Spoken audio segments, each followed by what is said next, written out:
Hey guys, welcome to my YouTube channel study with Dev Bhoomi. Friends, आज हम लोग इस वीडियो में सामान्य हिंदी प्रैक्टिस सेट का पार्ट 118 देखेंगे। ये सीरीज़ आपको यूके पीसीएस और यूके ट्रिपल एससी का आपके ग्रुप सी के जितने भी एग्ज़ाम होने उन सभी के लिए ये क्वेश्चंस काफ़ी मदद करेंगे। ये सीरीज़ खासकर आपको यूके ट्रिपल एससी का आपका बीडीओ, बीपीडीओ, लेखपाल, पटवारी, ठीक है, ये जो एग्ज़ाम होना है इस एग्ज़ाम के लिए ये क्वेश्चन जो है काफ़ी महत्वपूर्ण है। तो चलिए वीडियो को शुरू करते हैं। आज का पहला क्वेश्चन है, निम्नलिखित में से उपसर्ग रहित शब्द है। तो निम्नलिखित में से कौन सा है जो जिसमें उपसर्ग नहीं है? ठीक है, तो उपसर्ग रहित है। तो देखिए, विदेश में बी है, सुयोग में सु है, ठीक है, सु प्लस योग सुर। देखिए सुर ये नहीं होगा, ऑप्शन सी सुर जो है कोई भी उपसर्ग नहीं होता है। अगला हो जाएगा, अंगिका किस राज्य की बोली है? तो अंगिका जो है ये किस राज्य की बोली है? तो ये है बिहार राज्य की, ठीक है, तो बिहार राज्य की बोली है अंगिका।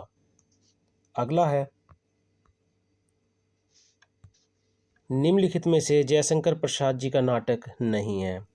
तो निम्नलिखित में से जयशंकर प्रसाद जी का नाटक नहीं है। देखिए, ध्रुव स्वामिनी जो है नाटक है, एक घूंट ये भी नाटक है इनका, आकाशदीप, देखिए आकाशदीप जो है ये नाटक इसमें नहीं है, ठीक है, तो ऑप्शन सी जो है इसमें राइट हो जाएगा। आकाशदीप इसकी विधा क्या है? तो ये एक कहानी है। क्या है ये? तो ये एक कहानी है। अजात शत्रु भी जो है इनका एक नाटक है। अगला है, कल कानन कुंडल मोर पखा उर्पे बनमाला विराजती है, प्रस्तुत पंक्तियों में कौन सा अलंकार है? तो इनमें कौन सा अलंकार हो जाएगा? तो देखिए, इनमें हो जाएगा अनुप्रास अलंकार। कौन सा है? अनुप्रास अलंकार। तो ऑप्शन डी जो है इनमें से कोई नहीं, ठीक है, तो ये हो जाएगा आपका इनमें से कोई नहीं, और वैसे इसका आंसर क्या हो जाएगा? अनुप्रास अलंकार। अगला है, जौनसारी बोली निम्नलिखित में से किस वर्ग में आती है? तो जौनसारी बोली जो है निम्नलिखित में से किस वर्ग में आती है? तो यह आती है पश्चिमी पहाड़ी में। किस में? पश्चिमी पहाड़ी में। अगला है, निम्नलिखित में से अशुद्ध शब्द का चयन कीजिए। तो निम्नलिखित में से अशुद्ध शब्द का चयन कीजिए, ठीक है। देखिए, इसमें आशीर्वाद जो है बिल्कुल सही है, ठीक है, अनुग्रहित जो है वो गलत है, ठीक है, इसमें यही वाला जो है क्या होगा? गलत है, ठीक है। तो अनुग्रहित को किस तरीके से लिखते हैं? तो इसको लिखते हैं अनुग्रहित, ये वाली मात्रा लगती है इसमें, ठीक है, अनुग्रहित। अलौकिक बिल्कुल सही लिखा हुआ है इसमें, ठीक है। अगला है, कला और बूढ़ा चांद रचना की विधा क्या है? तो कला और बूढ़ा चांद ये जो रचना है गाइस किसकी है? सुमित्रा नंदन पंत जी की। किसकी है ये? सुमित्रा नंदन पंत जी की जो है ये रचना है, ठीक है। इस रचना के लिए इनको 1960 में, ठीक है, 1960 में साहित्य अकादमी पुरस्कार मिला था। तो कला और बूढ़ा चांद जो है ये क्या है? तो ये है एक काव्य है। क्या है ये? तो ये है एक काव्य है। अगला है, यशोदा का संधि विच्छेद क्या होगा? ठीक है, तो यशोदा का संधि विच्छेद क्या होगा? तो इसका संधि विच्छेद होगा यश प्लस दा, ठीक है, तो ऑप्शन सी जो है इसमें राइट हो जाएगा। अगला क्वेश्चन है, अनौपचारिक पत्र के कितने प्रमुख भाग होते हैं? तो अनौपचारिक पत्र के कितने प्रमुख भाग होते हैं? तो ये होते हैं 3 भाग, ठीक है। पहला होता है शीर्ष भाग, दूसरा होता है मध्य भाग, और तीसरा होता है अधोभाग, ठीक है, अधोभाग। अगला क्वेश्चन है, किसी भी विचाराधीन पत्र को निपटाने के लिए उस पर राय, मंतव्य अथवा आदेश निर्देश दिया जाता है, उसे क्या कहते हैं? तो उसको बोलते हैं टिप्पण। क्या बोलते हैं उसको? टिप्पण। अगला क्वेश्चन है, प्रसन्नता शब्द में कौन सी ध्वनि है? तो प्रसन्नता शब्द में जो ध्वनि होगी ये होगी युग्मक ध्वनि। अब देखिए युग्मक ध्वनि कौन सी होती हैं? एक ही ध्वनि का दोहराव, ठीक है, एक ही ध्वनि का दोहराव, ठीक है। जैसे जब एक ही व्यंजन दो बार आता है, याद रखना, अब जैसे इसमें ना दो बार आया, याद रखना ये ना, ठीक है। जब एक ही व्यंजन दो बार आता है, एक आधा और दूसरा पूरा, ठीक है, तो आप इससे इसी से पहचान सकते हैं। इसमें देखिए पहला वाला जो है आधा है और दूसरा जो है वो पूर्ण है। तो जब एक ही व्यंजन दो बार आता है, एक आधा और दूसरा पूरा हो, ठीक है, तो इसे क्या बोलते हैं? युग्मक ध्वनि। इसको द्वित्व द्वित्व ठीक है, द्वित्व ध्वनि भी कहते हैं। आप याद रखना इसको, युग्मक ध्वनि की जगह आपको द्वित्व ध्वनि मिले तब भी आपको ये लगा सकते हैं, या ये लगाइए या फिर आप इसको लगाइए। अगला है, निम्न में से किसके अनुसार आयोगवाह स्वरों के अनंतर यानी बाद में आते हैं? ठीक है, तो निम्न में से किसके अनुसार आयोगवाह स्वरों के अनंतर आते हैं? तो ये किसके अनुसार है? ये किशोरीदास वाजपेयी जी के अनुसार आयोगवाह स्वरों के अनंतर यानी बाद में आते हैं।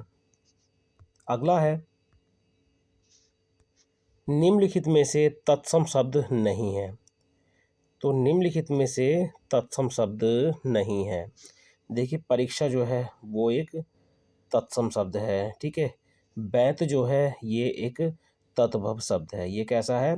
तो ये एक तत्भव शब्द है। इसका तत्सम क्या होगा? बैत्र। क्या होगा? बैत्र। तीर्थ भी तत्सम है और बानर बानर भी जो है वो तत्सम है। अगला है, क्रियाओं के व्यापार की निरंतरता को क्या कहते हैं? तो क्रियाओं के व्यापार की निरंतरता को क्या कहते हैं? तो इसको बोलते हैं वर्तमान काल। क्या बोलते हैं इसको? वर्तमान काल। अगला है, निम्नलिखित शब्दों में पुल्लिंग शब्द का चयन कीजिए। तो पुल्लिंग शब्द इसमें कौन सा हो जाएगा? तो ये हो जाएगा व्यय। क्या हो जाएगा? व्यय। अगला है, निम्नलिखित में से शुद्ध वर्तनी का चयन कीजिए। तो इसमें से शुद्ध वर्तनी जो है देखिए कौन सी हो जाएगी? तो इसमें देखिए द्वारिका इस तरीके से नहीं होता, द्वारिका नहीं होता, क्या होता है? द्वारका। क्या होता है गाइज? द्वारका। उज्ज्वल, देखिए ये भी इसमें गलत है, ठीक है। द्वारका नहीं होता, द्वारका होता है। उज्ज्वल, ठीक है, उज्ज्वल नहीं होता। तो आधा, ये दोनों जो आधे आधे होते हैं, ठीक है, याद रखना। उज्ज्वल। निदर्शन जो है इसमें बिल्कुल सही है। निदर्शन जो है इसमें बिल्कुल सही है। और एक्ट भी जो है इसमें गलत है। एक्ट किस तरीके से लिखा जाता है? इस तरीके से, ठीक है। अगला क्वेश्चन हो जाएगा, निम्न में से कृष्णसार किसका पर्यायवाची है? तो निम्न में से कृष्णसार किसका पर्यायवाची है? तो कृष्णसार जो है देखिए ये है हिरण का पर्यायवाची। किसका है? हिरण का। अब हिरण के पर्यायवाची देखिए महत्वपूर्ण कौन कौन से होते हैं? एक होता है सारंग, ठीक है, सारंग काफ़ी महत्वपूर्ण है। एक होता है सुरभि, ठीक है, ये भी हिरण का पर्यायवाची है। कुरंग, क्या होता है गाइज? कुरंग। मृग तो आपको पता ही है, मृग काफ़ी इम्पोर्टेंट भी है, ठीक है। हरिण, इसको बोलते हैं हरिण। चमरी, ठीक है, क्या बोलते हैं इसको? चमरी। अगला है, विलोम शब्द का कौन सा युग्म गलत है? तो विलोम शब्द का कौन सा युग्म इसमें जो है वो गलत है? देखिए मधुर का तिक्त या होता है कटु, ठीक है, मधुर का तिक्त या होता है कटु, तो ये बिल्कुल सही है। गौरव का लाघव होता है, तो ये भी बिल्कुल सही है। अमित का परिमित होता है, ये भी बिल्कुल सही है। यानी ऑप्शन डी इसमें राइट हो जाएगा, इनमें से कोई नहीं, ठीक है, इनमें से कोई नहीं। अगला है, अर्थ के आधार पर वाक्य के कितने भेद होते हैं? तो देखिए अर्थ के आधार पर वाक्य के कितने भेद होते हैं? तो ये होते हैं 8। कितने? 8। विधानवाचक, निषेधवाचक, प्रश्नवाचक, आज्ञावाचक, इच्छावाचक, संदेहवाचक, संकेतवाचक और विस्मयादि बोधक। अगला है, विज्ञप्ति शब्द हिंदी में आया है। तो विज्ञप्ति शब्द जो है, ठीक है, जो विज्ञप्ति शब्द है ये हिंदी में किस भाषा से आया है? तो ये आया है संस्कृत से। किससे आया है? संस्कृत से। तो ये थे आज के हिंदी के 20 मोस्ट इम्पोर्टेंट क्वेश्चन जो आपको उत्तराखंड के ग्रुप सी के आपके जितने भी एग्ज़ाम होने उन सभी एग्ज़ाम्स के लिए जो है ये क्वेश्चंस काफ़ी महत्वपूर्ण है। तो ये सीरीज़ है सामान्य हिंदी प्रैक्टिस सेट की, ठीक है। ये सीरीज़ आपको जो आपके बीडीओ बीपीडीओ लेखपाल पटवारी वाला री एग्ज़ाम होना है उस एग्ज़ाम्स के लिए जो है ये सीरीज़ काफ़ी महत्वपूर्ण है। आप इस सीरीज़ को देख सकते हैं, ठीक है। आप ऐसे नहीं कि लगातार आप इसको देखो, पहले आप हिंदी पढ़ो, उसके बाद जो है यहाँ पर आप क्वेश्चन लगा सकते हो। क्योंकि देखिए पढ़ने के बाद आप जो एमसीक्यूज़ लगाएंगे ना, तो उससे क्या होता है आपकी तैयारी का आपको पता चलता है कि आपकी तैयारी किस लेवल की चल रही है। तो चलिए मिलते हैं अपनी नेक्स्ट वीडियो में। Thank you for watching.